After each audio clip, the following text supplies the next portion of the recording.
Eu intitulei a palestra de hoje à noite As Névoas do Tempo. Aqui está uma espécie de pano de fundo cheio de neblina. As Névoas do Tempo vai ser uma palestra sobre Daniel capítulo 2. Eu sou Deus e não há nenhum como eu que declara o fim desde o começo e desde os tempos antigos as coisas que ainda não se passaram. Isaías 46, versos 9 e 10. Portanto, Deus diz, eu lhes contarei antes do tempo o que vai acontecer desde o início até o final dos tempos. E em Daniel nós temos uma chave para o livro do Apocalipse. De fato, os dois livros, Daniel e Apocalipse, eles andam juntos. O simbolismo que nós encontramos no livro de Apocalipse é, de fato, tomado emprestado da Bíblia inteira. Mas as imagens são emprestadas principalmente do livro de Daniel. Jesus diz em Mateus 24, quando foi questionado sobre os sinais do fim, que nós deveríamos estudar o livro de Daniel em especial. Afirma isso em Mateus 24, e naturalmente no livro de Apocalipse também diz, bem-aventurado aquele que lê e ouve as palavras do livro desta profecia. Portanto, os livros do tempo do fim, aqueles que têm um esboço de toda a história e revelam os acontecimentos à medida que se cumprem, serão encontrados nestes grandes livros da Bíblia. Assim que Deus declara, eu sou Deus e não há outro, semelhante a mim que anuncie o fim desde o princípio e desde a antiguidade as coisas que ainda não sucederam. Ou isto é assim ou não é. Agora, há muitas figuras e símbolos usados na Bíblia e podemos nos confundir se não aplicarmos os princípios corretos para o que estamos escutando. Nós temos que aplicar os critérios bíblicos para compreender o que a profecia bíblica nos diz. Não podemos interpretar um símbolo segundo desejamos. Por exemplo, a Bíblia fala acerca de uma besta. Em Apocalipse, fala acerca de uma besta.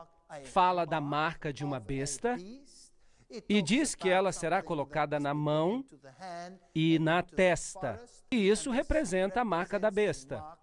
Por exemplo, ora, o que é a besta? Você pode pensar o que você quiser com esta palavra besta. Podem dizer, como muitos dizem pelo mundo afora, a besta é um computador. Falam que há um computador em Bruxelas. Agora, será que a Bíblia diz que a besta é um computador? Sim ou não? Bem, para interpretar, temos que nos limitar aos critérios bíblicos. A Bíblia usa símbolos de animais, usa, por exemplo, leões e ursos e coisas assim. Agora, existem times que são conhecidos como leões. Por exemplo, um time de futebol das Ilhas Britânicas é conhecido como os Leões. Então, será que eu vou poder dizer que a equipe britânica dos Leões vai desempenhar um papel na profecia bíblica só porque são chamados de leões ou ursos? De fato, isso é um time esportivo. Será isso um critério? Claro que não. Temos que usar critérios bíblicos para poder tratar dos símbolos bíblicos. Por isso eu fiz um pequeno dicionário de termos proféticos, em que são definidos na Bíblia, e temos que usar a Bíblia e as definições que ela tem. Por exemplo, linho branco é justiça. Apocalipse 19, verso 8. Porque o linho branco que vistes é a justiça dos santos. Uma trombeta ou um vento são símbolos de guerra na Bíblia. Agora, será que isso tem um sentido profético? A prostituição. Eu pergunto, quantos sermões foram pregados sobre mulheres libertinas e sobre a prostituição, quando na realidade Deus usa esta palavra num sentido profético para se referir à idolatria, ser infiel a Deus. E há um número de textos listados aqui que mostram que a idolatria é prostituição. Deus, Ele mesmo deu uma lição enigmática a Israel. Houve um profeta que se casou com uma prostituta para dar uma ilustração da infidelidade do povo de Deus para com Deus, para demonstrar a infidelidade do povo de Israel para com Deus. Águas e mares na Bíblia representam nações, quando se está falando em sentido profético. As águas que vistes são povos e multidões, e línguas. Apocalipse 17, verso 5. Uma mulher na Bíblia é uma igreja. Efésios 5, 22 a 24. 2 aos Coríntios, Jeremias, Isaías. Todos eles se referem a este simbolismo da mulher, representando a igreja. Cristo é o noivo. A igreja é sua noiva. Sião é um símbolo do povo de Deus. Isaías 51, 16. E uma besta na Bíblia, em sentido profético, é um reino. Daniel capítulo 7, verso 17 diz: E as bestas que vistes são reinos ou reis. E um rei representa um reino. Portanto, não estamos falando de uma equipe de futebol ou de um computador, mas de um reino. É isso, portanto, se alguém tem uma marca da besta, é porque tem a marca de um reino. É isso que significa. Não pode significar outra coisa. Temos que optar pelo significado da Bíblia. Um chifre na Bíblia também representa um rei ou um reino, assim que de um reino podem surgir vários chifres. Isso significa que o reino se desintegrará em muitos reinos que se levantarão desse reino. A rocha na Bíblia é Jesus. Isto é o que cantamos nos nossos hinos tema.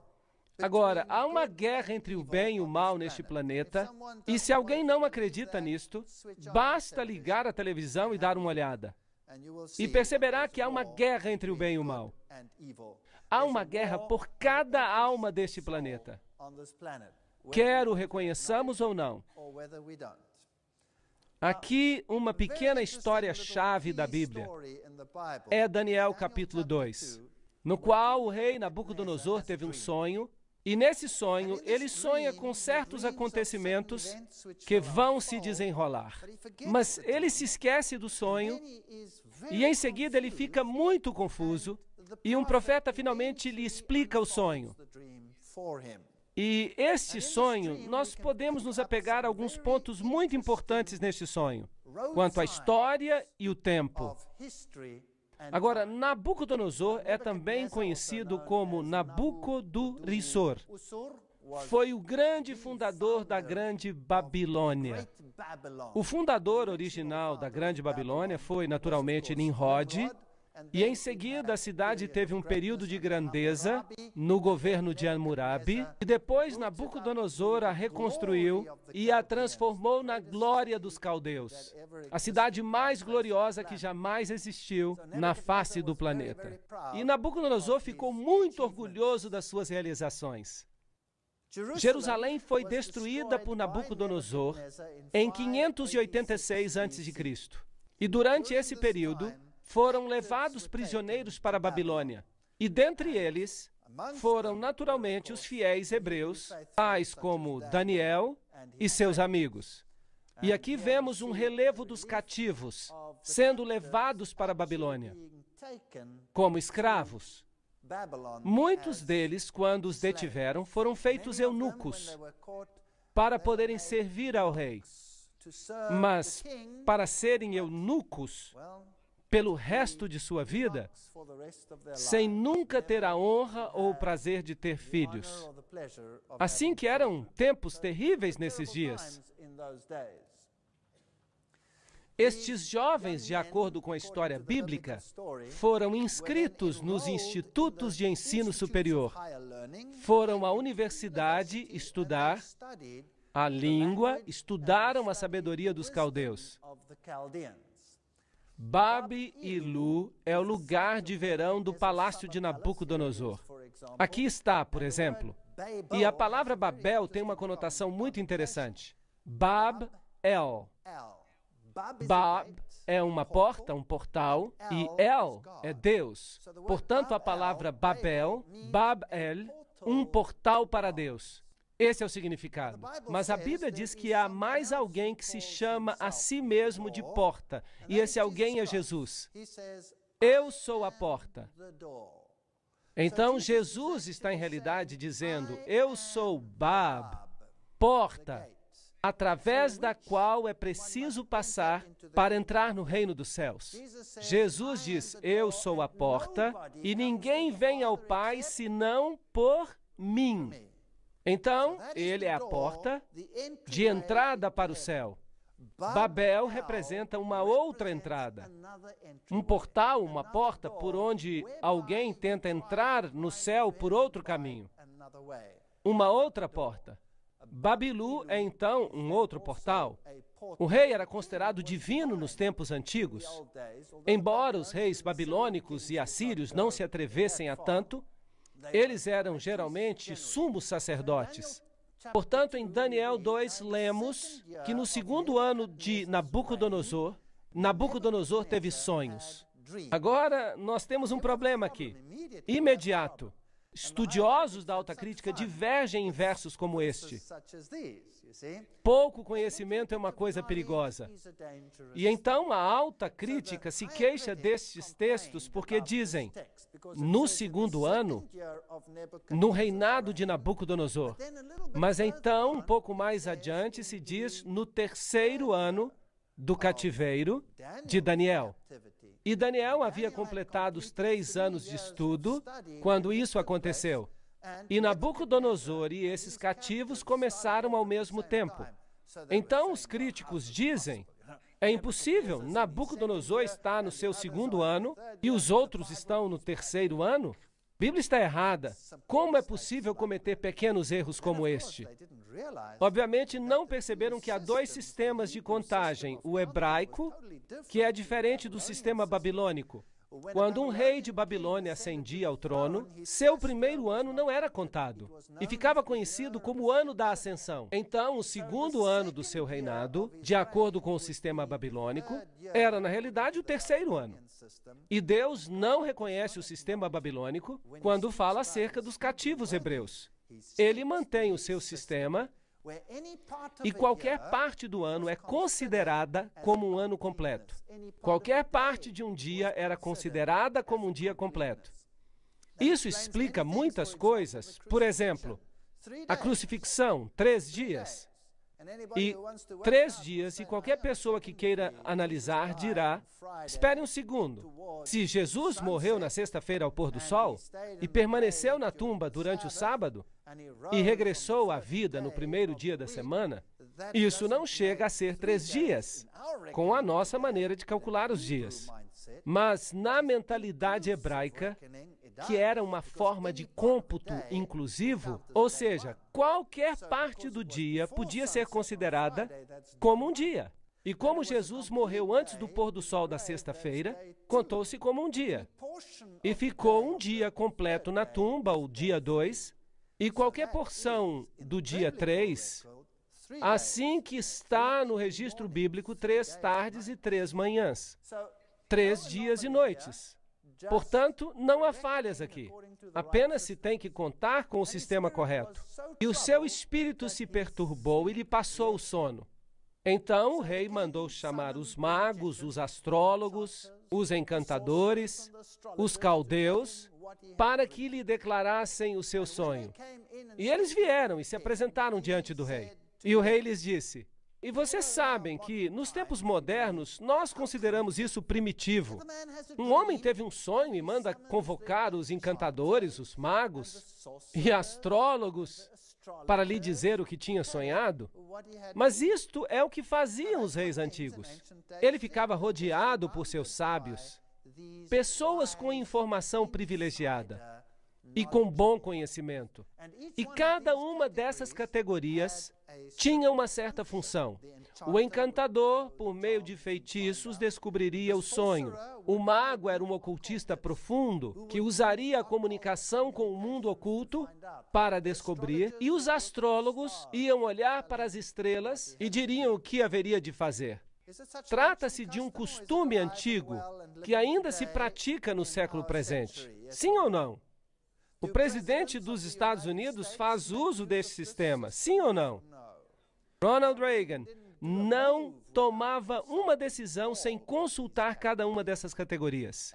E Nelson Mandela, na África do Sul, não dá um passo sem que o seu xamã venha e lhe jogue os ossos, e os astrólogos lhe digam o que tem de fazer.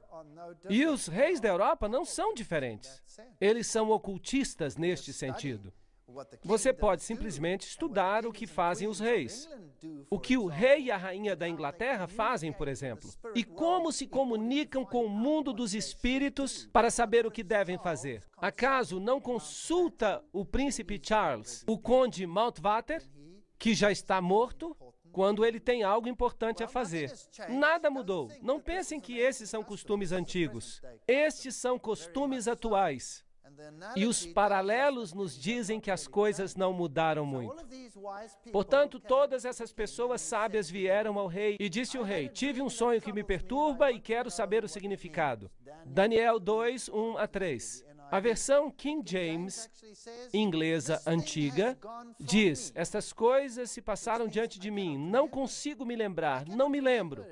Mas eu sei que era muito importante, então, por favor, se realmente vocês são aquilo que dizem ser, devem me dizer o que significa. E respondeu o rei e disse aos caldeus: o assunto me escapou.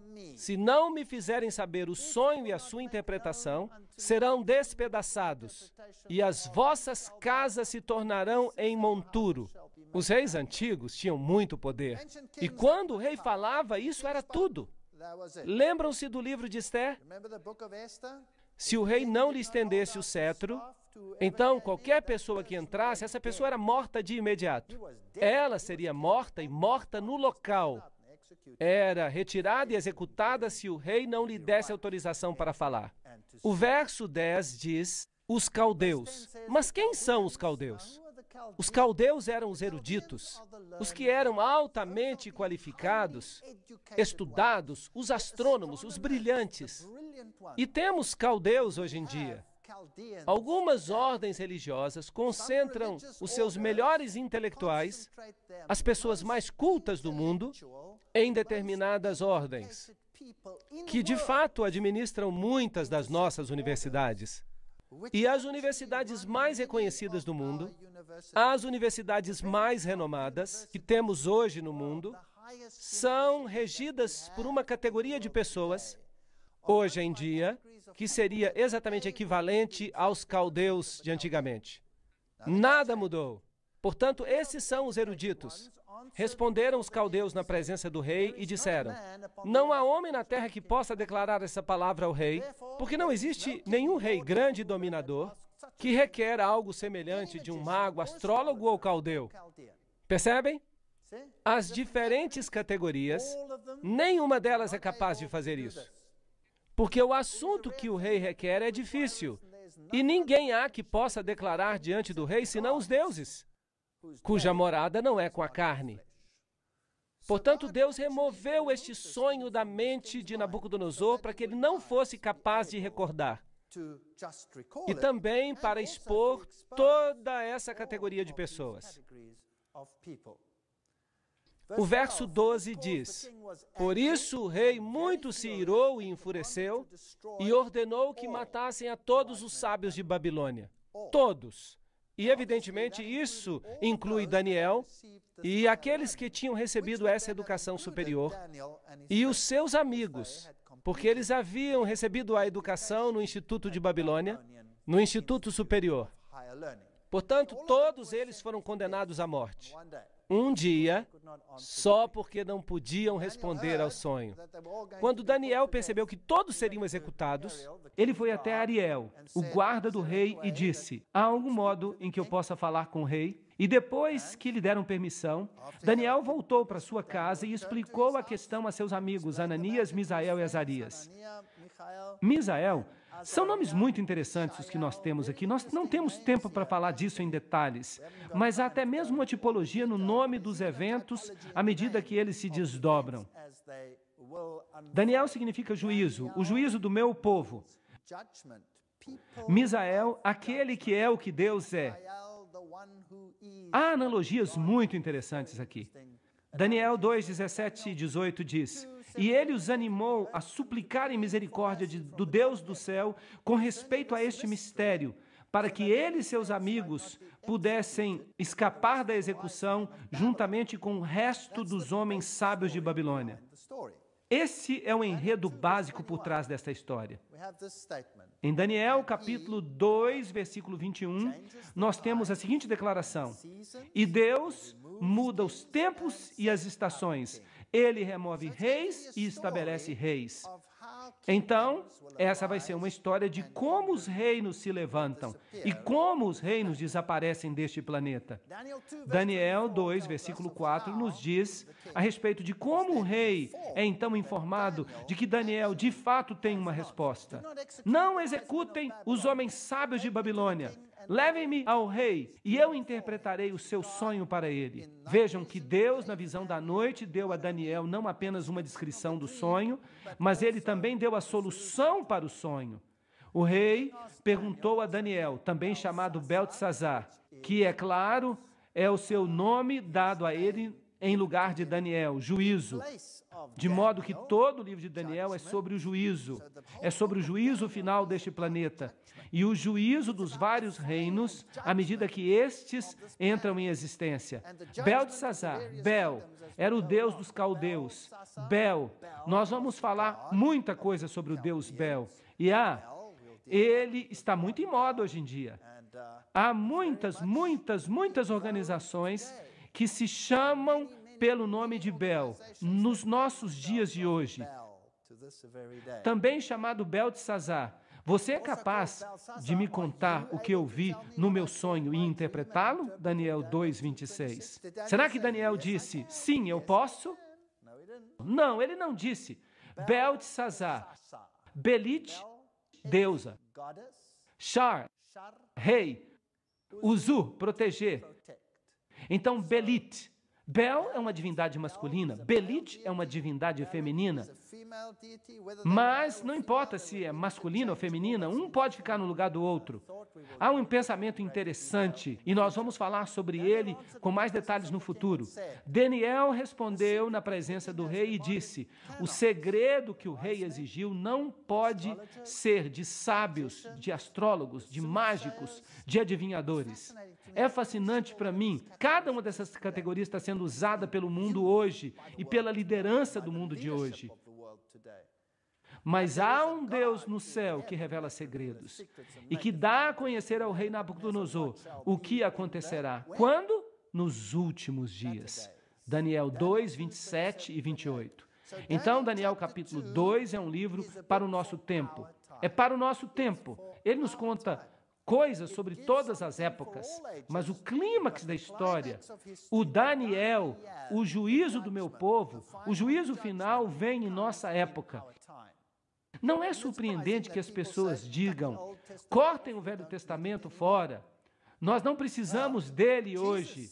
Bem, Jesus disse, quando vocês virem estas coisas, quando vocês virem a abominação que causa desolação, então que o leitor de Daniel compreenda, falando sobre o futuro, Jesus, ele mesmo aponta para Daniel. E isso tem que ver com o nosso tempo. E ele não recebe o crédito, porque as pessoas não dão crédito a Deus. Vejam vocês que há dois sistemas religiosos neste planeta.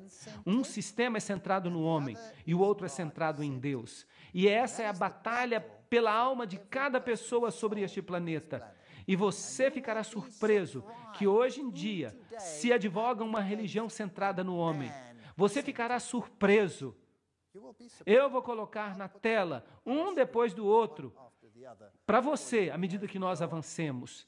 Daniel 2:29 diz: enquanto tu te deitavas ali, ó rei, tua mente se voltou para as coisas vindouras, e o revelador dos mistérios te mostrou o que vai acontecer.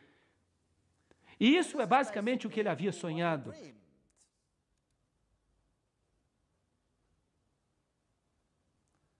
Ele viu uma estátua com uma cabeça de ouro, com os braços e o peito de prata e as pernas de bronze. E esta cabeça de ouro era magnificente. 2 braços, os quadris de bronze, as pernas de ferro, 2 pernas. E então os pés de ferro e de barro. E então ele viu uma rocha atirada na direção da terra, que atingiu a estátua e a destruiu. E ela atingiu os pés. Não foi em outro lugar, ela atingiu os pés. O que esse sonho significa? Bem, a Bíblia é muito gentil conosco, porque ela nos diz exatamente o que significa, e nós não temos que sequer ficar imaginando. Tu viste, ó rei, e ali diante de ti havia uma grande estátua, uma enorme estátua, uma estátua maravilhosa em aparência. Era isso que ele estava sonhando. E tu viste esta rocha descer. Daniel 2, versos 32 a 33. A cabeça da estátua era feita de ouro puro, o seu peito e braços de prata, a sua barriga e as coxas de bronze, as suas pernas de ferro, e os seus pés parcialmente de ferro e parcialmente de argila cozida. Então, se tratava de uma visão do futuro, e ela se relacionava aos dias finais. Enquanto tu estavas observando, uma rocha foi cortada. Prestem atenção, mas não por mãos humanas. Então, essa intervenção não é uma intervenção humana. Mas que tipo de intervenção será? É uma intervenção divina. E ela atingiu a estátua nos seus pés. Por favor, prestem atenção. Ela não atinge a estátua nos quadris. Vocês estão me seguindo? Ela não atinge a estátua nos quadris. Agora, por que eu estou enfatizando isso? Será que isso é importante? Sim, acontece que é muito importante, porque sistemas inteiros de religião no mundo têm a estátua sendo atingida nos quadris, quando a estátua não é atingida nos quadris. A rocha atinge os pés da estátua. E, portanto, com esta pequena e simples analogia, metade das religiões do mundo ficam fora. As religiões cristãs do mundo têm algo errado, seriamente errado. Muito bem, é isso que a Bíblia ensina. Você pode verificar por si mesmo. Ela atingiu a estátua nos pés de ferro e de barro e os esmiuçou. Daniel 2:34. Então, quem era essa rocha?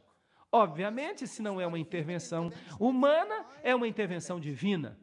Então, se você está esperando algum auxílio de alguma superpotência, qualquer que seja essa superpotência, eu tenho notícias para você. A intervenção final é uma intervenção divina, é a segunda vinda de Cristo. Então, notem, o ferro, o barro, o bronze, a prata, o ouro foram esmiuçados. Agora, esperem um minuto. Se esta estátua é sequencial, então, quando você atinge os pés, que são de ferro, e as pernas de barro, e os pés de ferro, e o bronze, os quadris, e a prata, isto é, o peito, e o ouro também, então, é partido em pedaços ao mesmo tempo, e tudo se transforma como palha como num dia de peneiramento no verão. E por que, então, que tudo é destruído quando a pedra atinge apenas os pés? Vejam vocês, se esses reinos ocorrem um depois do outro, então, isso não faz sentido? Claro que faz. Mas somente se a filosofia da cabeça tiver avançado e construído sobre a filosofia do peito e aumentado grandemente na filosofia dos quadris e incorporado a filosofia do ferro e disseminado para o mundo inteiro na filosofia do ferro e do barro. Quando essa filosofia é finalmente destruída, toda a contribuição da história para o reino do outro partido, que é inimigo de Deus, chegará ao fim. Tudo. Será que hoje nós ensinamos a filosofia de Babilônia? Sim, nós ensinamos. Eu tenho uma palestra chamada O Vinho de Babilônia, e vocês ficarão surpresos de quanta filosofia babilônica nós ensinamos. Será que nós ensinamos a filosofia medo-persa?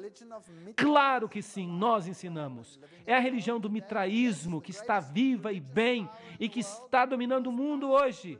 Sim, os maiores poderes religiosos do mundo hoje ensinam o mitraísmo. Isso é muito interessante porque faz parte da Medo-Pérsia. Será que nós ensinamos a filosofia grega hoje? Claro que ensinamos. De onde vocês acham que veio a teoria da evolução? Começou tudo com Aristóteles. Aí começou a ciência moderna.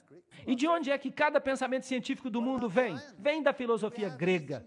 E o ferro? Será que nós também ensinamos as coisas de Roma? Claro que sim.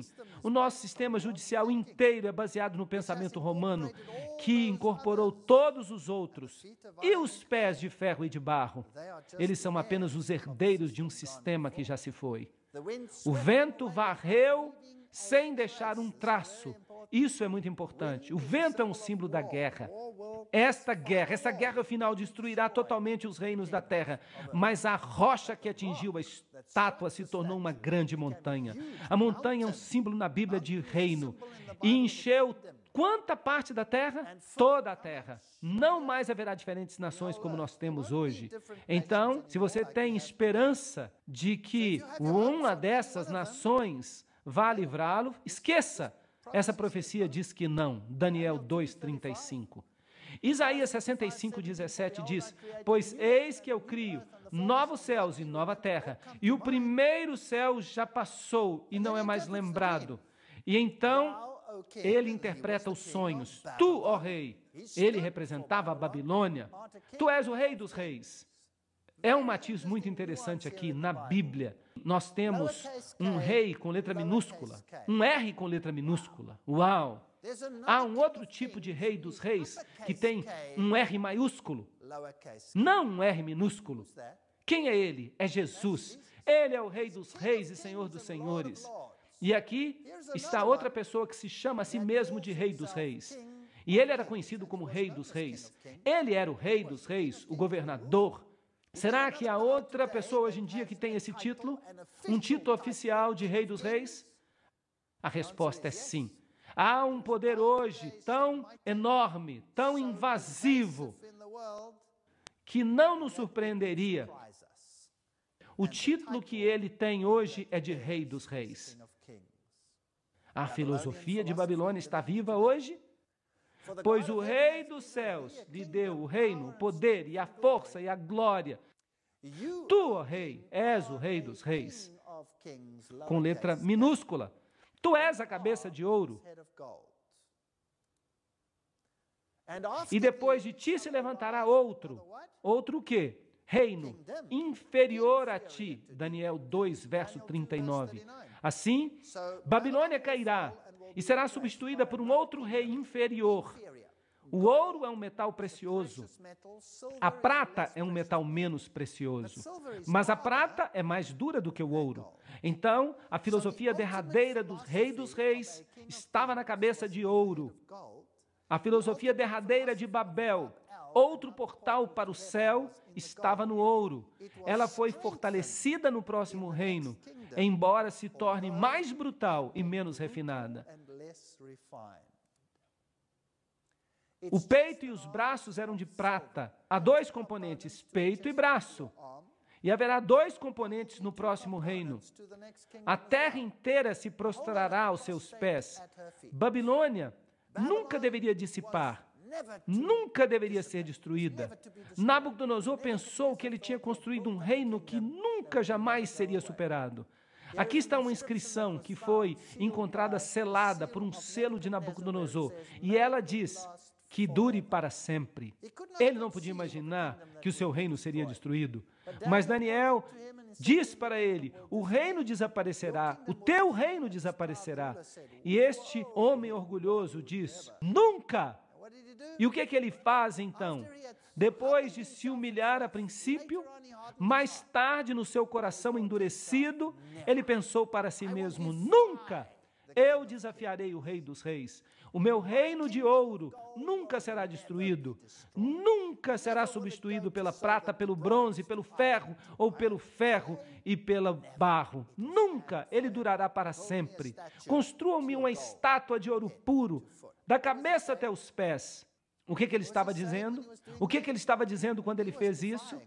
Ele estava desafiando o Deus dos céus. Ele estava dizendo: eu te desafio, eu estabelecerei o meu reino, ele jamais será destruído. É possível que haja um poder hoje que esteja dizendo a mesma coisa? Eu te desafio, eu estabelecerei um reino, ele não será destruído. Será possível? É mais do que possível, é uma realidade triste no mundo que nós estamos vivendo hoje. Portanto, este rei deveria ser arrogante no mesmo nível, mas há um poder igualmente arrogante hoje, fazendo a mesma coisa. Sadraque, Mesaque e Abednego responderam ao rei: ó Nabucodonosor, nós não precisamos nos defender diante de ti. Se nós formos jogados na fornalha de fogo ardente, o Deus a quem servimos é capaz de nos salvar dela, e ele nos resgatará da tua mão. Mas mesmo que ele não se disponha a fazer isso, nós queremos que tu saibas, ó rei, que nós não serviremos aos teus deuses. Assim, ele chamou a todos, incluindo os hebreus, que tinham interpretado esta visão para ele, e ele disse: ajoelhem-se quando ouvirem o som da música, da trombeta, e da lira, e da harpa, e todas as espécies de música, ajoelhem-se. Será que a música é hoje um instrumento utilizado para dominar as nações? Sim ou não? Claro que ela é. Então esses três disseram: nós não nos ajoelharemos. E mesmo que ele não nos ajude, nós não nos ajoelharemos. Quem mais disse isso? Jó disse isso. Jó tinha esse mesmo tipo de fé. Jó disse: mesmo que tu me mates, eu ainda te servirei. Uau! Isso é profundo. Então eles foram jogados na fornalha ardente, e o que acontece então?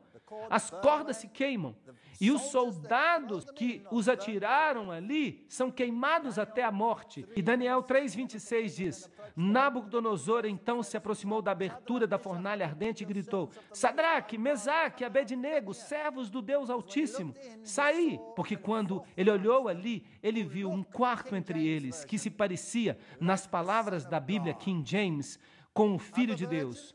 O que as outras versões dizem? Elas falam que se parecia com um filho dos deuses. Há uma grande diferença entre essas duas traduções. Daniel 3:28 diz: E Nabucodonosor disse: Louvado seja o Deus de Sadraque, Mesaque e Abednego, que enviou o seu anjo e que resgatou os seus servos. Eles confiaram nele e desafiaram a ordem do rei, e estavam dispostos a entregar as suas vidas em vez de servir ou adorar a outro Deus, exceto o seu próprio Deus. A história nos conta que Nabucodonosor se humilhou. Vocês sabiam que Nabucodonosor é o único rei pagão que teve o privilégio de escrever um capítulo na Bíblia? Ele escreveu um capítulo da Bíblia, a história de sua conversão. Vocês podem lê-la no livro de Daniel. E Nabucodonosor, eu creio, estará no céu um dia, porque ele se converteu, o seu orgulho se humilhou. Era uma cidade magnificente. Aqui está o emblema de Babilônia, o leão, o jardim suspenso. Ele construiu isso para sua esposa Amorreia, que desejava as montanhas, e eles viviam numa região plana. Ela não estava feliz, então ele disse para ela: eu vou construir uma montanha para você. Aqueles reis daquelas épocas tinham o mesmo poder. Aqui está o famoso portão de Estar. Você ainda pode vê-lo no Museu de Pérgamo. Esses lindos relevos das pedras originais, os escritos cuneiformes que foram escavados, contam a história de Nabucodonosor. Esses portais, para a perplexidade das multidões de povos, com sua beleza eu adornei. Nabonido. Agora, quem era Nabonido? Ele era o pai. E Belsazar, o filho exaltado, a oferta do meu corpo. Ele era pai de quem? Belsazar. Isso não é interessante? Você vê, a alta crítica se divertiu de novo. A Bíblia fala sobre o rei final de Babilônia como sendo Belsazar. E os críticos disseram: Ele não foi rei. Nabonido era o rei. Mas o que eles não sabiam, já que eles não tinham as escritas cuneiformes decifradas naquela época, era que Nabonido tinha se retirado para o serviço religioso. Ele era um homem muito religioso. E ele se tornou sacerdote do sacerdócio babilônico. E ele entregou o governo a seu filho. E esta é uma inscrição que nós encontramos. E para Belsazar, o filho exaltado, a oferta do meu corpo, coloca tu nele a adoração da grande deidade em seu coração, que ele nunca ceda ao pecado, que ele nunca esteja satisfeito com a abundância da vida e que possa reverenciar a grande divindade que habita no coração de Belsazar, o meu primogênito, o meu filho favorito. Em 1882, uma inscrição foi encontrada, confirmando que Nabonido tinha deixado o reino para o seu filho. Em 1916, uma inscrição foi encontrada, na qual havia um juramento conjunto de Belsazar e Nabonido. Ali, de novo, os críticos se perderam. Foi provado que a Bíblia tinha razão de novo. Em 1924, eles encontraram uma famosa inscrição: eu conferi o reino a meu filho Belsazar. Que os críticos mordam o pó da terra, que eles beijem a lona. A Bíblia vence, rodada após rodada. E então a escritura apareceu na parede. E nós ouvimos a história do velho profeta Daniel, que ele foi chamado para interpretar a escritura na parede. Mene, Deus numerou teu reino, Belsazar, e acabou com ele. Tekel, tu foste pesado nas balanças e achado em falta. E Pérez, o teu reino será dividido e dado aos medos e persas. Muito interessante. 2 braços, medos e persas. E o profeta interpreta uma escrita que foi articulada pelo dedo de Deus contra a parede. Vocês sabiam que na Bíblia somente há 4 ocasiões quando Deus escreveu com o seu dedo? A primeira vez ele escreve os 10 mandamentos com o seu dedo, a Bíblia fala. Ele os escreveu em 2 tábuas de pedra. E Moisés as quebrou quando ele desceu e encontrou os israelitas na idolatria. Então ele mandou cortar novas pedras. E de novo Deus escreveu nelas com o seu dedo que ele havia escrito nas primeiras. E então aqui em Babilônia, na queda de Babilônia, Deus escreveu com o seu dedo. Porque Deus queria ter certeza que todos compreenderiam o fim que ele daria à Babilônia. Ele escreveu com o próprio dedo. E no final a Bíblia diz, há um outro tipo de Babilônia, no livro do Apocalipse, que também chegará ao fim da mesma forma, com certeza. E qual é a 4ª vez em que Deus escreveu com o próprio dedo? Jesus escreveu com o próprio dedo na areia. É interessante, é o único registro que nós temos de Jesus escrevendo alguma coisa com o dedo. Mas Babilônia não estava disposta, e em Jeremias 51:9 nós temos: nós teríamos curado Babilônia, mas ela não pôde ser curada. Apocalipse 2:21 diz: eu lhe dei tempo para se arrepender de sua imoralidade, mas ela não estava disposta. Aí está a antiga Babilônia. Aqui está a Babilônia moderna. Quem é a Babilônia moderna? A Bíblia menciona o nome de Ciro, 150 anos antes do seu nascimento. O profeta Isaías, no capítulo 45, diz: assim diz o Senhor ao seu ungido, a Ciro, cuja destra eu segurei, para submeter as nações diante dele. Eu exporei os lombos dos reis, para que se abram diante dele os 2 portões, e os portões não serão fechados. A Bíblia prediz que este rei Ciro viria, e que ele os libertaria. A Bíblia o chama de ungido. Vocês sabiam que a Bíblia usa essa terminologia para Ciro e também para Jesus?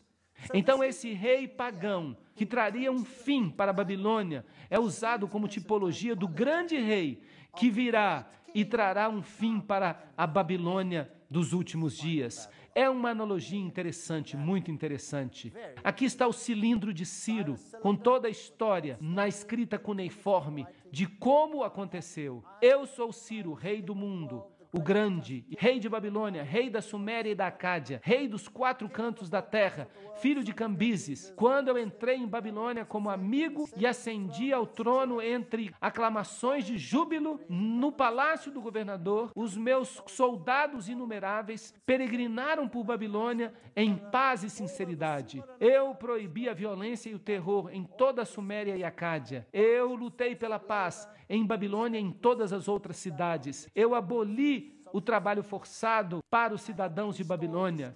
Eu os ajudei a restaurar as suas casas destruídas. Eu os acomodei de novo em um lugar pacífico. Eu preservei a moradia de patos e pombas. Vejam que Deus também vai ser um restaurador de todas as coisas. Os exércitos entraram debaixo dos portões de Babilônia. O rio foi redirecionado e eles entraram por debaixo dos portões.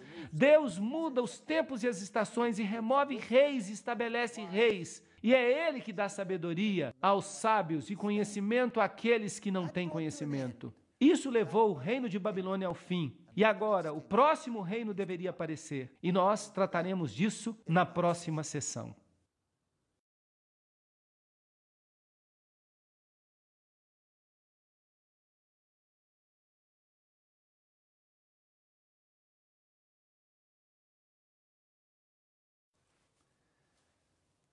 Five 539 a 331 a.C. O próximo reino a dominar a terra, os Medo-Persas. Eles vieram depois de Babilônia. Em Daniel capítulo 2, verso 39, nós lemos a respeito deste reino.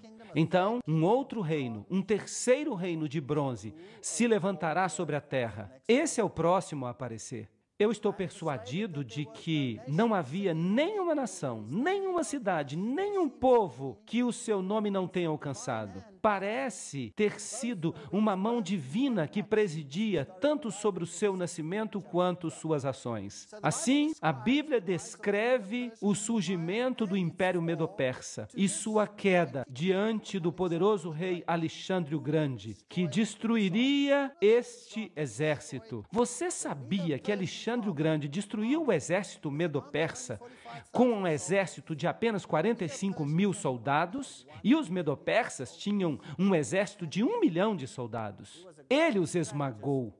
Ele era um grande estrategista e ele sabia exatamente o que fazer.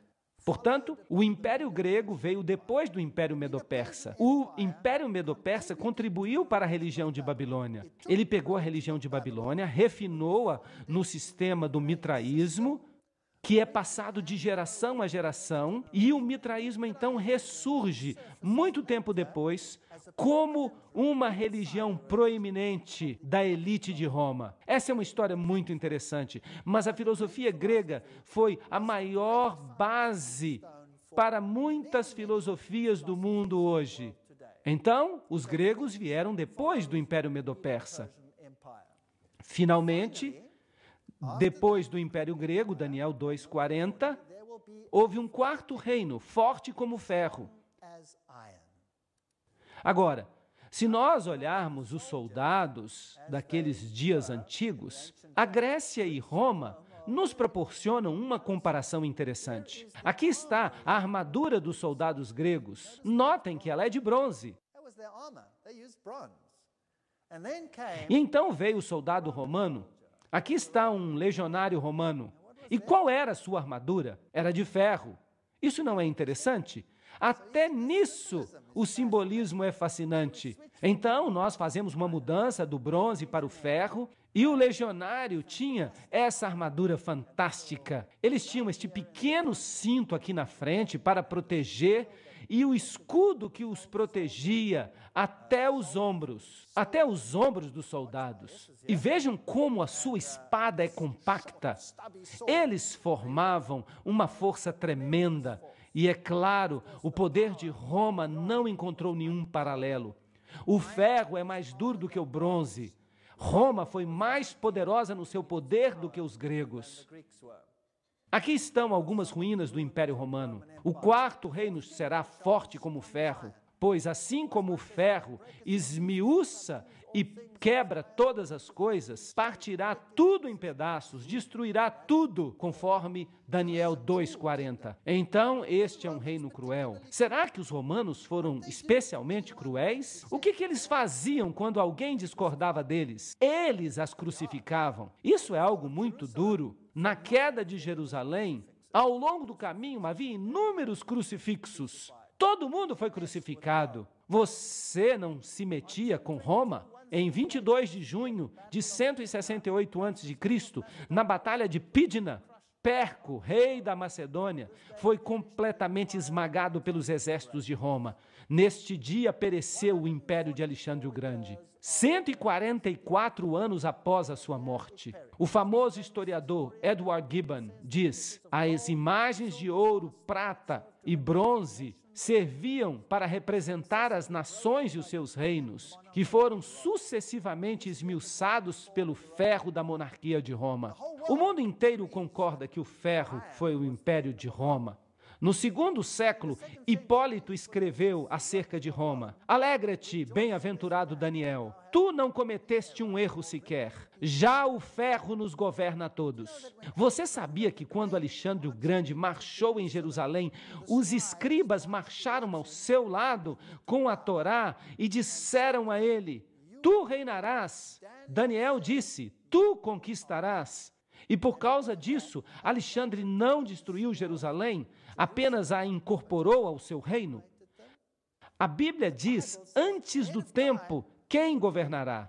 Agora, muitas vezes um crítico já apareceu e disse: mas certamente Daniel deve ter vivido depois dos eventos. A Bíblia, sem dúvida, está errada. Você sabe que a Bíblia também foi vindicada a este respeito? Porque os rolos do Mar Morto contêm porções do livro de Daniel, exatamente na parte em que ele muda do hebraico para o aramaico. Aquela pequena porção está ali. E quando eles estudam o aramaico, e eles pensavam que era um aramaico tardio, mas o que eles descobriram nos rolos do Mar Morto? Que era o aramaico da Medo-Pérsia. Então, o livro de Daniel é autenticado também por essa razão. E em relação aos eventos que ele descreve. O livro de Daniel foi escrito antes dos eventos. Então, este poderoso reino de Roma veio para destruir. O historiador Charles Rolland diz: eles, os romanos, conquistaram indiscriminadamente todas as províncias e reinos. Em outras palavras, eles não impuseram nenhuma limitação aos seus vastos projetos, além daquelas que os desertos e os mares tornaram impossíveis de conquistar. Então, de 168 a.C. a 476 depois de Cristo, a monarquia de ferro reinou suprema. Agora, havia duas pernas de ferro, e isso é interessante. Roma foi dividida em duas metades, o Império do Ocidente e o Império do Oriente. E o imperador, por muitos anos depois de Constantino, governava do Oriente, o Império Bizantino. Ele governava todo o reino. Mas Roma Ocidental seguiu um outro caminho. Uma história muito interessante que nós temos. Assim como viste, diz Daniel 2:41, que os pés e os dedos eram parte de argila queimada e parte de ferro, então, há elementos de Roma nos pés e nos dedos, sim ou não? Claro que sim, há esses elementos. Então, este será um reino dividido. Será que o mundo está tentando restaurar o Sacro Império Romano? Sim ou não? É isso que significa a unificação da Europa. Você já pensou sobre isto? Trata-se de um reino dividido. Daniel 2:42 diz: assim como os dedos eram parte de ferro e parte de argila, então este reino será parcialmente forte e parcialmente fraco. Será que a história provou que as nações da Europa eram às vezes fortes, mas às vezes eram fracas, e às vezes um reinava e às vezes outro reinava? Será que a Alemanha já não foi poderosa um dia e a França e a Inglaterra também? Sim ou não? Será que os dinamarqueses não governaram por um pouco? Será que o Império Austríaco não entrou no palco como um grande reino? Claro que sim. A história provou que isso é verdade. Como argila nas mãos do oleiro, assim sois vós em minha mão, ó casa de Israel. Alguns desses reinos foram arrogantes, mas eles seriam divididos. E eles seriam divididos em 10. É isso que a Bíblia diz. Havia 10 dedos. Agora, esses 10 dedos são muito interessantes. De onde é que vêm os 10 dedos? Do Império Ocidental ou do Império Oriental? Esta é uma pergunta importante e a Bíblia nos diz bem claramente que os dedos surgiram do Império Ocidental e que o Império Ocidental exerceria uma influência sobre todo o mundo. Será que o Império Ocidental exerceu mesmo essa influência sobre todo o mundo? Sim ou não? Claro que sim. Foram o conhecimento europeu e a sabedoria europeia que foram transportados para o mundo inteiro. Foram os europeus que conquistaram a América do Sul. E das nações da Europa Ocidental surgiram os Estados Unidos e o Canadá. E eles incorporaram todos os elementos dessa sabedoria, dessa filosofia. Foi a ideologia ocidental que surgiu da Europa e que está controlando todos os eventos do mundo. As superpotências de hoje, todas elas, nós podemos ligá-las, todas elas, às raízes da Europa Ocidental. Mas quem eram esses anglo-saxões, francos, alemanes, lombardos, ostrogodos, burgúndios, visigodos, suevos e vândalos? Quem eram eles? Esta é a divisão do Império Romano Ocidental. E notem que há uma nação muito interessante que hoje nós conhecemos como ostrogodos. E há uma outra nação aqui que hoje nós conhecemos como visigodos. E havia os burgundos, e os francos, e os anglo-saxões, e os romanos tiveram uma aliança muito forte com eles há algum tempo.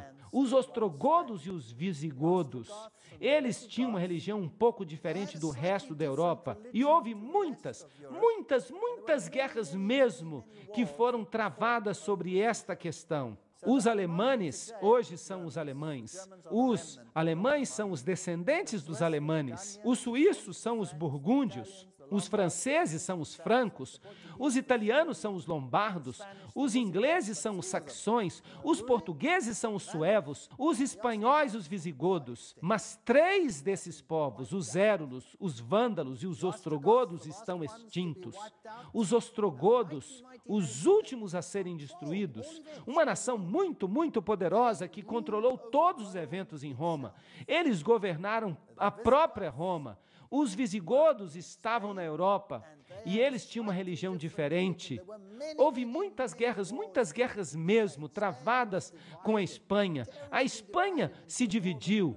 Ela ficou terrivelmente dividida em norte e sul. E houve um terrível derramamento de sangue na Espanha. Mas os érulos e os vândalos e os ostrogodos foram totalmente destruídos. A história nos diz que esses 3 povos foram destruídos porque eles tinham uma filosofia ariana. Isso significa que eles pregavam a ideia de que Cristo não era divino e por isso eles teriam sido destruídos. Mas nós temos informação apenas de uma fonte. Todos os seus escritos, tudo que eles escreveram, foi destruído. Todas as suas bibliotecas foram queimadas. Então nós não sabemos exatamente o que eles criam. Para falar a verdade, os ostrogodos provavelmente receberam sua religião da Palestina. E eles tinham uma forma muito pura de cristianismo que se baseava na Bíblia. E foi por isso que eles foram destruídos. Mas eu não tenho tempo para falar sobre isso hoje. Então vamos nos concentrar nesta profecia.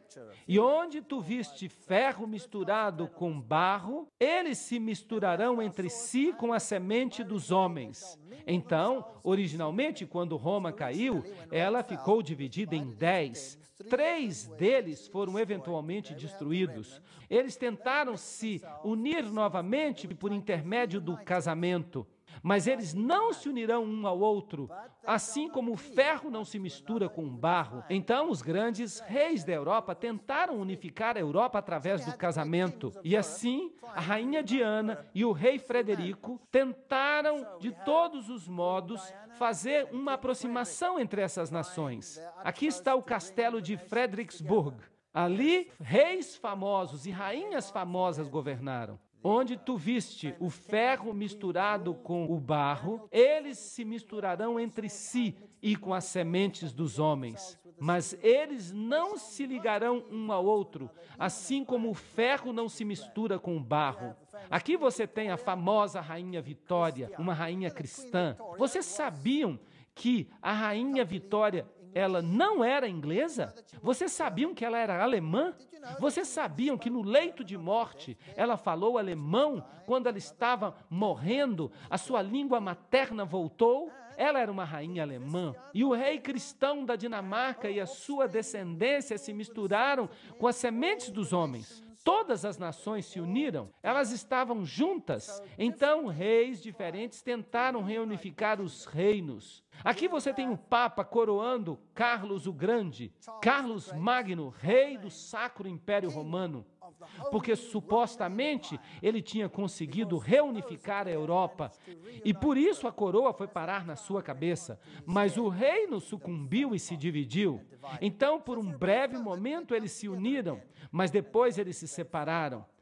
E então o reino de Carlos e o reino de Luís e todos os reinos da terra e os grandes reinos que tentaram reunificar a Europa. E então veio esse francês, Napoleão Bonaparte. O seu irmão era um grão-mestre da maçonaria da Espanha. E isso é interessante, ele era um grão-mestre.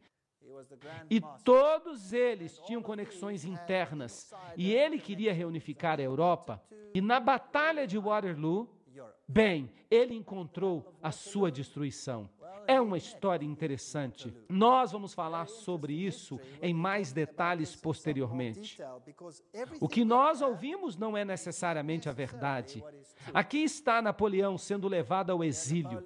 Napoleão disse: eu queria fundar um sistema europeu, um código de leis europeias, uma corte europeia de apelos. Haveria apenas um único povo em toda a Europa. A Europa logo se tornaria uma única nação. Ele tentou unificá-la. 30 anos depois de Waterloo, o doutor Thomas Arnold disse: a libertação da Europa do domínio de Napoleão não foi efetuada nem pela Rússia, nem pela Alemanha, nem pela Inglaterra, mas pelas mãos de Deus.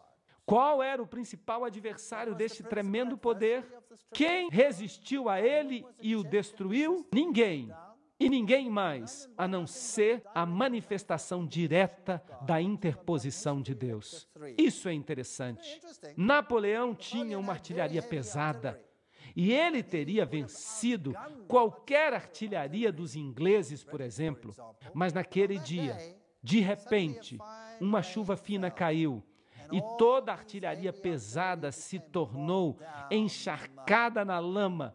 E eles não conseguiam mover aquela artilharia pesada, atolada na lama. E então a artilharia mais leve dos ingleses, das outras forças, foi o que era necessário para dar-lhes um golpe mortal. Então, quem venceu a batalha? O clima ou a artilharia? É uma coisa muito interessante o que os políticos do passado disseram. A história geralmente fica do lado das artilharias mais pesadas, mas há um Deus no céu que revela segredos e que revelou ao rei Nabucodonosor o que aconteceria nos últimos dias. Este é um versículo interessante em Daniel 2:28. Que fala a respeito dos últimos dias. Bem, se você ler sua Bíblia, você verá como os eventos foram preditos, como um reino depois do outro faria guerra, e que os próprios eventos finais trariam nação contra nação, reino contra reino, e haveria guerras, fomes de todos os tipos, os corações desmaiariam de medo. É isso que a Bíblia fala. E o próximo evento será, diz Mateus 24 e Lucas 21, a vinda de Cristo em glória. A pedra trará o fim para todos os reinos da terra. Bem, este é o Kaiser Guilherme. Ele tentou colocar um fim à divisão. E aqui está uma história muito interessante e verdadeira. Em uma catedral na França, em Metz, há uma estátua do lado de fora da catedral. Ali está a estátua do profeta Daniel, com o dedo apontado para um rolo. Uma profecia muito interessante. Aqui está o profeta e o Kaiser Guilherme estava preocupado com esta estátua. E um dia a catedral precisava de reparos. O teto havia cedido e tinha que ser substituído. E então eles pediram ao Kaiser Guilherme o dinheiro para reparar a catedral. Kaiser Guilherme disse o seguinte: vocês têm uma estátua na frente da sua catedral, uma estátua de Daniel. Então, obviamente, ele sabia o que Daniel havia dito. E, obviamente, ele estava incomodado pela profecia. Então ele disse: eu lhe darei o dinheiro para consertar a catedral se vocês arrancarem a cabeça da estátua. Vocês se lembram que, naquela época, as estátuas eram feitas em partes, e ele pediu que colocassem a sua cabeça no lugar da cabeça da estátua. Vocês acham que eles fizeram isto? Eles fizeram, claro que eles fizeram. Eles colocaram a cabeça original de Daniel no arquivo e eles substituíram o teto. Enquanto a cabeça do Kaiser Guilherme estava nessa estátua, o que ele estava tentando dizer? Ele queria ser como Nabucodonosor. Ele estava dizendo: eu não me importo com o que o seu profeta disse, eu unificarei a Europa. Essa é uma fascinante história. Bem, aqui está ele morto. Bem, este não é ele, este é o cachorro dele. Senta. O seu cachorro acompanhou o Kaiser durante a Primeira Guerra Mundial, de 1914 a 1918. E então, eventualmente, uma outra surgiria. Daniel 2:21 diz: e ele cuida dos tempos e das estações, e remove reis e estabelece reis. E se você, Kaiser Guilherme, pensa que você pode colocar a sua cabeça na estátua de Daniel, dizendo: eu farei isso do meu modo, e tu, Deus, não terás qualquer influência sobre isto, você vai morrer e isso não vai acontecer. E houve um outro homem, e sua história é também fascinante. Aqui está esse outro homem. Vocês acham que ele compreendia as profecias de Daniel? Vocês acham que ele se interessava por isso? Adolf Hitler se interessava pelo mundo oculto como ninguém antes dele. Havia dois governantes que se interessavam muito pelo ocultismo. Um era Napoleão. Napoleão enviava exércitos inteiros ao Egito para tentarem descobrir de onde vinha o poder de Faraó, quando este arremessou o seu cajado e ele se transformou em cobras. Vocês sabiam disso? E o que os franceses descobriram no Egito? A Pedra Roseta, por meio da qual todos os hieróglifos foram decifrados. Isso não é uma história impressionante? E eles estudaram os segredos do poder dos egípcios no mundo do ocultismo. Este conhecimento é incorporado nos livros herméticos. Eles estudaram a origem de Cão, Hermes, filho de Her, filho de Cão, e o conhecimento do ocultismo, e compilaram volumes inteiros sobre a história do Egito. Este homem aqui era um ocultista de primeira ordem. Ele era um iniciado no sistema do ocultismo. Vocês sabiam que toda a SS foi construída em princípios do ocultismo? Vocês sabiam disso? É interessante que ele também enviou um exército inteiro. Sabem para onde? Para o Egito. E vocês sabiam que os arqueólogos alemães fizeram escavações inteiras sob a proteção de Rommel? Foi assim que eles juntaram o conhecimento dos iniciados, o conhecimento dos princípios ocultos. E esses princípios determinam quem vai ser rei e quem vai governar nos nossos dias. Eu vou falar sobre isso numa série inteira de palestras. Adolf Hitler sabia as profecias de Daniel. Como é que ele sabia? Ele deu uma instrução muito interessante. Ele entrou em contato com a catedral em Metz e disse: vocês se lembram da cabeça do Kaiser Guilherme naquela estátua? Retirem a cabeça. Coloquem a cabeça de Daniel de volta. O que ele estava dizendo? A cabeça de Daniel voltou para a estátua. Ele estava dizendo: com ou sem cabeça, eu unirei a Europa. Uau! Que coisa fascinante! A história é mais fascinante do que nós acreditamos. Se você estudar o mundo do ocultismo e se você souber que ele tem influenciado os nossos grandes líderes políticos no passado, você ficará surpreso. E Adolf Hitler entrou em cena. E aqui está o símbolo que é usado, a suástica, que é o símbolo da adoração do sol. É o símbolo de Lúcifer. É usado pela sociedade teosófica que diz: Lúcifer é o verbo, a serpente, o Salvador.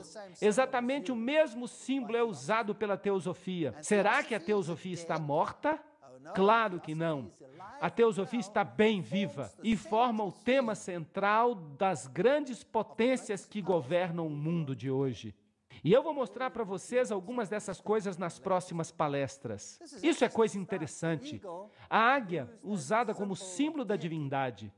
Vejam vocês que a Bíblia usa a águia como símbolo de Deus. Como uma águia se levanta, eu te acolherei debaixo das minhas asas. Este é o símbolo de Deus. Lúcifer quer ser semelhante ao Altíssimo. Ele toma a simbologia da águia e a torna o símbolo do Egito, de Horus. Fascinante. E ali está ela, a águia com a suástica. E a suástica pode ser canhota ou pode ser destra. Se ela é uma suástica canhota ou destra, isso não faz a menor diferença. Ela representa a divindade em sua forma maligna e em sua forma iluminada, ou em sua forma masculina ou em sua forma feminina. Não importa qual a suástica você use. As sociedades secretas hoje usam uma imagem espelhada e dizem, mas não é outra coisa. O budismo usa esse símbolo. No budismo, o pé de Buda tem suásticas debaixo de cada dedo. É uma imagem espelhada, mas não faz diferença. Simplesmente se adora o outro sexo da divindade. Então, o que está acontecendo no mundo? Há uma agenda por trás dessas cenas?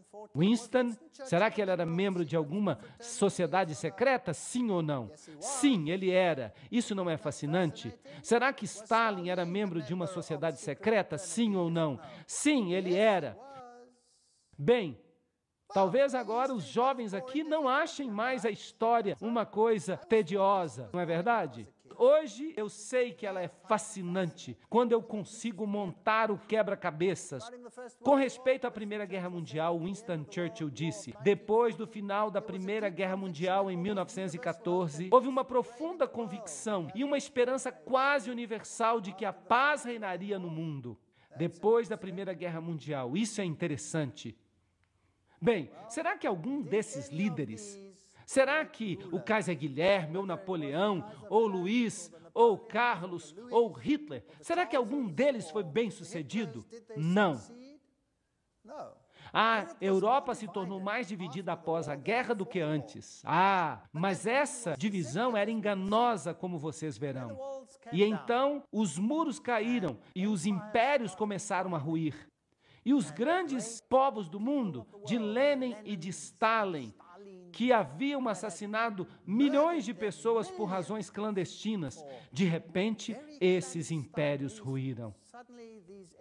Die Mauer muss fallen. O muro deve cair. Todos os grandes líderes, de Lech Walesa a esta senhora aqui, Margaret Thatcher, a Khrushchev, Gorbachev e as rainhas, será que eles pertenciam a sociedades secretas? Pertenciam? Quem é a cabeça dos Bilderbergers? Quem é a rainha dos Bilderbergers? Aqui está ela. Isso é muito interessante. Será que existe alguma coisa como a Fundação Gorbachev, que tem a sua sede em Nova York? Sim, existe. Coisas muito interessantes. E então, o fundador da KGB cai. Um símbolo cai. Será que cai mesmo? Quem governa a Rússia hoje? Quem é o cabeça da Rússia hoje? Putin. O que ele era? Ele era o cabeça da KGB. Vejam que coisa interessante. Então, você remove um símbolo e as pessoas pensam que a opressão acabou. Quando a opressão não acabou nada, ela simplesmente mudou de roupa. É como um camaleão, muda de cor, mas na essência ela permanece a mesma. E o Deus dos céus, será que ele está observando? Sim, o Deus dos céus está observando. Ele nos disse antes do tempo que aconteceria. A União Soviética não mais existe. As 3 repúblicas se uniram. Bush precisa redescobrir o tempo, blá, blá, blá, blá. Lendo o futuro da Europa. Será que nós todos podemos nos dar bem? Nas mãos do povo. A união é mais do que simplesmente monetária. Mar de problemas. A moeda atrapalha a união da Europa. Leland Stowe disse: Deus deu à humanidade uma sentença suspensa, mas seus dias de graça serão temivelmente curtos. O Rei dos céus estabelecerá um reino que nunca será destruído. Ele esmiuçará e consumirá todos os reinos e durará para sempre. Agora, eu quero que vocês pensem seriamente hoje à noite. Todos vocês que estão presentes aqui. Será que o mundo está pregando que nós estamos indo em direção a um reino de paz? Sim ou não? Sim, mas será um reino mundano. Onde querem estabelecer um reino final de paz? Alguns querem em Jerusalém, estão brigando por causa dela. Mas o que Deus diz? Ele trará um fim a quê? A quantos reinos desta terra? A todos eles. É isso que Deus diz, a todos eles. E ele estabelecerá o seu reino. Vocês acham que Deus precisa de exércitos terrenos para fazer isso por ele? Todos os que caírem naquela pedra serão arrebentados, e aquele sobre quem ela cair será esmagado. É isso que a Bíblia diz. E ele enxugará dos olhos toda lágrima, e não haverá mais morte, nem pranto, nem choro, nem dor, pois as primeiras coisas passaram. Apocalipse 21:4. Nós não devemos nos enganar, não devemos crer que as potências da terra vão conseguir alcançar o seu objetivo, o objetivo pelo qual estão lutando. Elas não vencerão. Parecerá que elas alcançaram. E como é que nós sabemos disso? Porque a Bíblia diz, quando eles disserem paz, paz, quando todas as nações da terra disserem isso, quando parecer que elas alcançaram o seu objetivo, o que a Bíblia diz que vai acontecer então? Destruição repentina. E de quem virá essa destruição? Ela virá de Deus. E por que será que o Deus dos céus terá que intervir para destruir essa união final? Por que seria necessário que ele fizesse isso? Porque esta é uma união no ocultismo. É uma união contra Deus. É uma união do anticristo. Isso é assustador. O mundo está terrivelmente enganado hoje. Nós precisamos estudar essas profecias com cuidado. Nós precisamos abri-las à medida que elas acontecem. Nós precisamos entender as suas nuances mais sutis, para que não sejamos enganados quando um pregador disser: o anticristo viveu no passado, ele era um rei grego, o seu nome era Antíoco Epifânio IV, mas ele foi destruído pela rocha. A rocha atinge os pés, ela não atinge os quadris, ela não atinge o rei grego. Daniel capítulo 8, Daniel capítulo 9. Tenham cuidado como nós interpretamos a profecia. Nós não podemos fazer a bola girar equivocadamente. Cristo vai voltar, a rocha de todos os séculos. O verso 35 diz: e a pedra que esmiuçou a imagem se tornou uma grande montanha. Uma montanha na Bíblia representa reino, e ela encheu toda a terra. O próprio Deus vai estabelecer um reino. O sonho é certo e a interpretação é certa. Daniel 2:45. Agora, nós estudamos alguns detalhes hoje à noite. Nós fizemos um passeio preciso pela história. E vocês não concordam que Daniel acertou tudo? Sim ou não? Claro que Daniel acertou tudo. Agora, eu tenho más notícias para vocês. Notícias terríveis para vocês. Agora, Daniel vai pegar esta figura. Hoje à noite, a figura foi uma dessas figuras que você dá para as crianças colorirem. Foi só um esboço. E então você dá um lápis de cor e você diz, você pode colorir essa figura. Agora, na nossa próxima palestra, nós estudaremos Daniel capítulo 7. E nós vamos colorir a figura. E então vai ficar ainda mais assustador, porque nós veremos a realidade desse poder. E alguns de nós ficaremos ofendidos. Alguns de nós ficaremos chocados. Alguns de nós diremos, eu não quero mais ouvir isto. Eu insisto com vocês, continuem a vir, porque há uma solução fascinante para este problema. Você sabia que o livro do Apocalipse pega esta grande batalha final entre o bem e o mal, que é uma batalha secreta, As primeiras palavras que Jesus usa quando lhe perguntaram qual é o sinal da tua vinda e da consumação dos séculos, a primeira coisa que ele diz é, tende cuidado para que ninguém vos engane. O engano é o nome do jogo. Será que há lobos em pele de ovelha enganando o povo de Deus? Será que o mundo está sendo conduzido por um caminho obscuro, pensando fielmente que estão fazendo a coisa certa, quando estão sendo enganados diretamente para entrarem nas covas do inferno? Será isso possível? Se nós cremos nos profetas, se nós os estudamos cuidadosamente, se mesmo que isso nos ofenda, eu já estive do outro lado da cerca, e quando eu estudei a profecia, eu me ofendi, e a minha família se ofendeu, e nós choramos baldes de lágrimas. E agora eu tenho baldes de esperança, porque Deus me mostrou, e Deus mostra para todos nós, para todos que estamos no mundo, através da sua palavra, que só há um lugar onde nós podemos encontrar a verdade e a esperança. Mas ele tem um esboço desse engano total da nossa época, e nós precisamos conhecê-lo. Há um pequeno grupo hoje aqui à noite, mas o mundo inteiro precisa saber que engano é este. Eu lhe animo a trazer também os seus amigos. Chamem-nos nas ruas, para os valados, para circunvalações. Convidem as pessoas para o banquete do Cordeiro.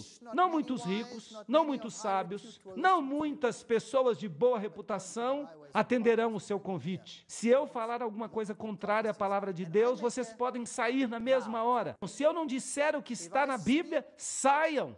Testem cada palavra que eu disser. Coloquem a palavra de Deus como sua balança, como seu filtro. E então, se vocês puderem, mostrem-me que eu estou errado e eu vou mudar. Eu prometo, eu não quero fazer outra coisa senão estar em harmonia com a palavra de Deus. Este é o meu desafio. E nós vamos ficar firmes na palavra de Deus, nós vamos nos ater a essa palavra e vamos ver exatamente o que está acontecendo em nossa época. Por mais assustador que você imagine, nós temos esperança, porque o Deus dos céus estabelecerá um reino que não será jamais destruído, e este reino está às portas, e da minha parte, eu quero fazer parte deste reino. Que Deus os abençoe e os guarde, e que nós possamos nos encontrar mais uma vez para colorir a figura do capítulo 7 de Daniel.